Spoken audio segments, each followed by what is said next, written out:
Hello students, welcome back to my YouTube channel. Hope you are doing well and आज मैं आपको करवाने जा रही हूँ प्रेसी राइटिंग। तो प्रेसी है क्या और इसको कैसे लिखा जाता है, इसके मेन जो कैरेक्टरिस्टिक्स क्या होते हैं और एक प्रेसी को लिखने के लिए क्या रिक्वायरमेंट्स होती हैं और इसको लिखने का ठीक तरीका क्या होता है, इस सब के बारे में आज हम चर्चा करेंगे। तो चलिए करते हैं। Précis is a French word related to the English word precise।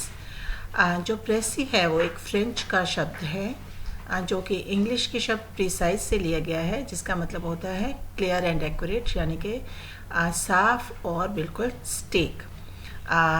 इसका मीनिंग है एग्जैक्ट और definite. A précis is thus a brief summary of a speech or piece of writing। और इस तरह से जो प्रेसी है वो एक छोटी समरी होती है, ब्रीफ समरी होती है किसकी, किसी भी स्पीच की या कोई भी जो राइटिंग होती है उसकी, expressing all the main ideas, जिसमें कि सभी मेन जो पॉइंट्स होते हैं, आइडियाज़ होते हैं, उनको कंटेन किया जाता है इन द ओरिजिनल, एक ओरिजिनल वास्तविक शब्दों में। Precise writing is naturally precis writing is naturally a difficult intellectual. Intellectual means होता है to think in a logical way, ठीक है। तो जो प्रेसी को आपने लिखना होता है तो बहुत ही नेचुरल वे से, प्राकृतिक तौर से लिखना होता है और बहुत ही लॉजिकली जो है आपको सोच के लिखना होता है। Because it demands close concentration, क्योंकि ये बहुत ही क्लोज कंसंट्रेशन चाहता है। Close concentration means to give all your attention. That means कि जब आपने किसी भी राइटिंग को या स्पीच को पढ़ना है तो उसको ध्यान से पढ़ना होता है। क्लियर थिंकिंग, उसमें बिल्कुल स्पष्ट जो है आपकी सोच होनी चाहिए। And the ability to present the main ideas precisely, और जो उसमें जो मेन आइडियाज़ होते हैं उनको एग्जैक्टली आपने जो है प्रेजेंट करना होता है। The importance of precis writing is twofold. जो इम्पोर्टेंस है प्रेसी राइटिंग की वो टू फोल्ड है। First, it enables the readers to gain knowledge. सबसे पहले तो जो रीडर होता है, जो पाठक होता है, उसको नॉलेज होती है, ज्ञान होता है ऑफ द पैसेज। किसके बारे में? वो पैसेज जो लिखा गया है, विदाउट गोइंग थ्रू इट, इसको पूरा पढ़ने से पहले। एंड दस saves a lot of his time and energy.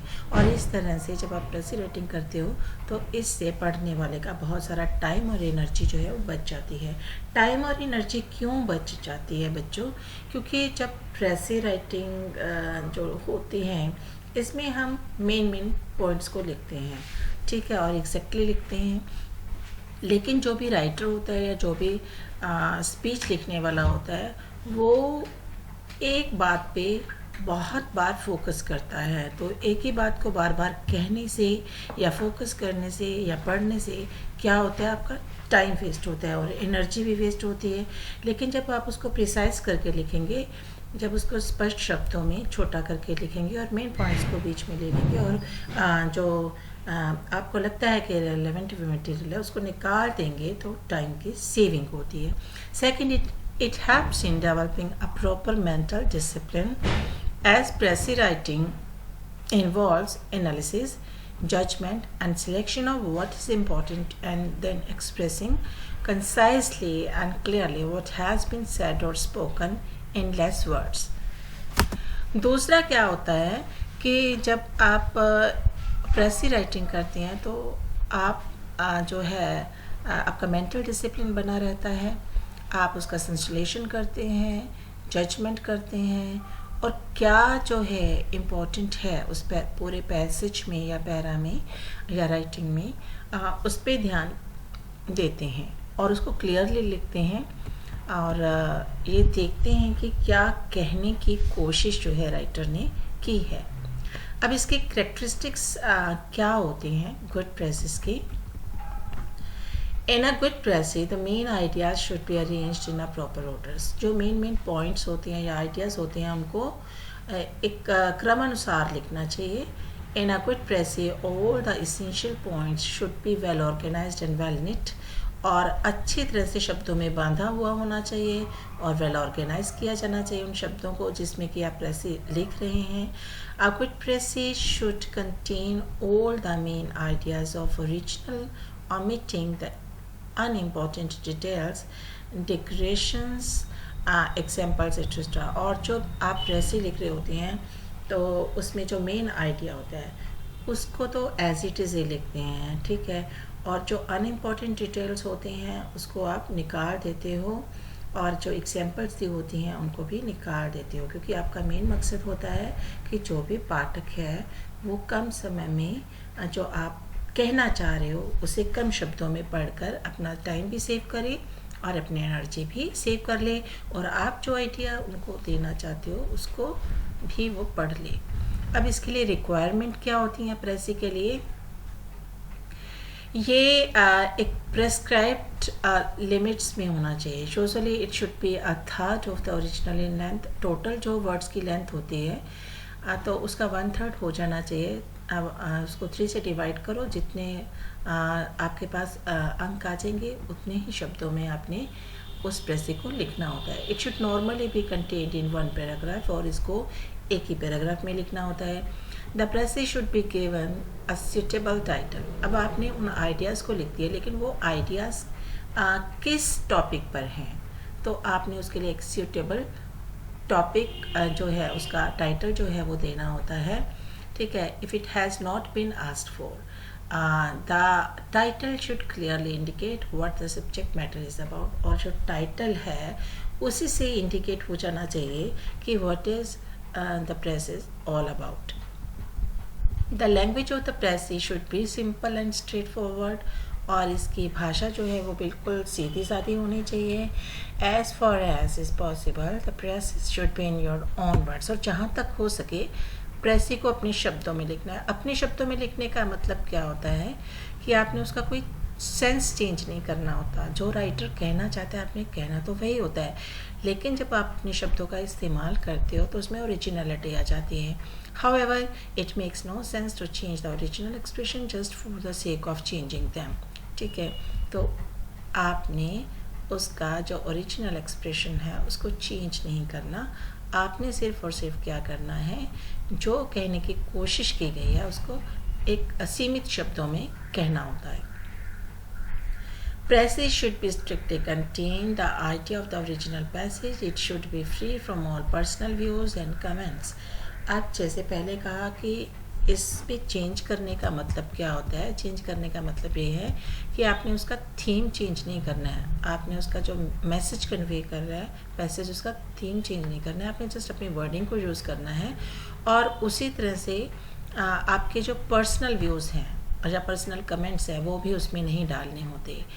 You should not add any thing of your own. और आपको अपनी तरफ से उसमें कुछ भी ऐड नहीं करना है.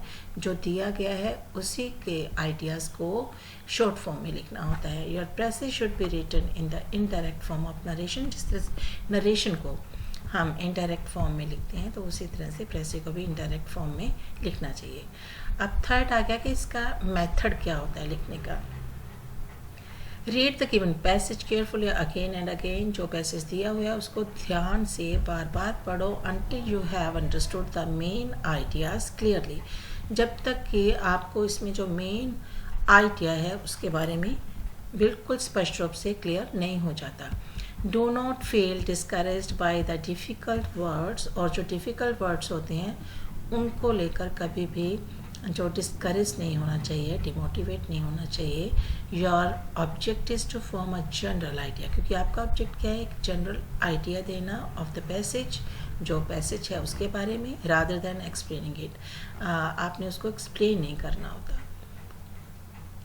Try to know what the topic is and what the author is saying about it.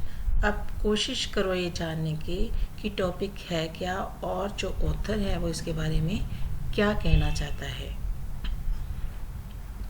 Distinguish important facts from useless details. और जो इम्पोर्टेंट फैक्ट्स हैं सिर्फ उन्हीं को लेके आओ. यूजलेस डिटेल जैसे कि एग्जांपल्स हो गई हैं या इरेलेवेंट मटेरियल जो भी आपको लगता है उसको छोड़ के जो इम्पोर्टेंट फैक्ट्स हैं सिर्फ उन्हीं के बारे में उसको ही डिस्टिंग्विश करो. और मेन पॉइंट्स जो है उनको एक क्रमानुसार लिखो कि वो ओरिजिनल पैसेज की जैसे ही लगें। जैसे ओरिजिनल पैसेज में जैसे जैसे आइडियाज़ दिए हुए हैं वैसे वैसे ही उन आइडियाज़ को शॉर्ट फॉर्म में आपने लिखते जाना है। Arrange your main points in a logical sequence, और जो मेन पॉइंट्स हैं उनको एक तरतीब में लिखिए। And right out a rough draft, और एक रफ ड्राफ्ट भी कीजिए, एक रफ कॉपी लीजिए, वहाँ पे उसको पढ़ते जाइए और फिर मेन पॉइंट्स जो आपको लगते हैं उसको लिखिए। Count the number of words, total word जो हैं उनको काउंट करो you have used in your rough draft, जो कि आपने अपने रफ ड्राफ्ट में जो है वो लिखा है। योर रफ ड्राफ्ट में बी अ लिटिल लॉन्गर और शॉर्टर। अब जो हमने कहा, हमने बात की कि 1/3 होना चाहिए टोटल वर्ड्स का, तो टोटल वर्ड से थोड़ा बहुत आगे पीछे हो सकता है, थोड़ा कम भी हो सकता है, थोड़ा ज़्यादा भी हो सकता है। एंड फर्दर कंप्रेशन और एक्सप्रेशन में भी रिक्वायर्ड, और जितना कि उसको कंप्रेस किया जा सकता है आप एक्सप्रेस कर सकते हैं, उतने वर्ड्स 2-4 ज़्यादा हो सकते हैं। You can do so by changing your phraseology. Phraseology क्या होता है? The way in which words and phrases are arranged in speech और इन राइटिंग। क्योंकि आपने राइट करना है तो राइटिंग में आपने जिन वर्ड्स को यूज़ किया है, जिन फ्रेजेस को यूज़ किया है, उनको आप चेंज कर सकते हो अपने according. Make a fair copy of your presses स्टेटिंग at the end of the exact number of words you have used. अब आपने नंबर ऑफ वर्ड्स यूज़ कर लेने हैं। अगर 1/3 है या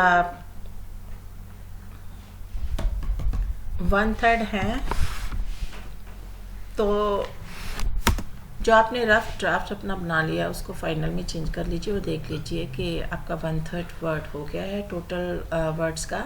while making a fair copy you should use link words, और आपने लिंक वर्ड्स यूज़ कर लेने हैं क्योंकि बार बार फिर आपको कोई भी सेंटेंस नहीं लिखना पड़ेगा। और लिंक वर्ड्स कौन से होते हैं? But, and, however, etcetera, to connect the main point so that your precis gives the impression of a continuous paragraphs, ताकि ये लगे कि आपकी जो प्रेस है वो कंटिन्यूस पैराग्राफ में लिखी गई है। ठीक है। Supply a suitable title. अब आपने क्या करना है कि आपने टोटल वर्ड्स को भी काउंट कर लिया है, आपने बार बार उसको पढ़ के टोटल वर्ड्स को काउंट किया है, उसका 1/3 कर लिया है, रफ ड्राफ्ट भी लिख लिया है आपने, उसको फाइनल भी कर लिया है, और उसमें जो लिंक वर्ड्स हैं उनका भी इस्तेमाल कर लिया है। अब सब कुछ तो हो गया, इसके बाद में आता है टाइटल, कि आपको क्या लगता है कि इसके लिए सूटेबल टाइटल या हेडिंग जो है वो क्या होना चाहिए। Most of the passages set for the passages have a topic sentence indicating the theme of the passage. और कई जो प्रेसेस होती हैं उसमें ज़्यादातर होता है कि एक जो सेंटेंस होता है उसी में इंडिकेशन हो जाता है कि इसका पैसेज का जो टाइटल है वो क्या होना चाहिए।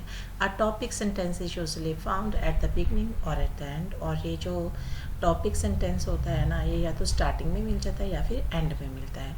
The first letters of the words of conjunctions and the articles a little are normally written in the capitals except those of prepositions। ठीक है। और जब आपने टाइटल लिखना है तो उसका फर्स्ट लेटर जो होता है वो कैपिटल लिखना होता है, और प्रेपोजिशंस जो होती हैं उनको कैपिटल में आपने नहीं लिखना होता है फर्स्ट लेटर उसका। Our main aim in making precis is to shorten it. हमारा मेन एम क्या होता है प्रेस लिखने का? कि जो पैसेज है या जो भी स्पीच है उसको शॉर्ट कर दें इट इन 1/3।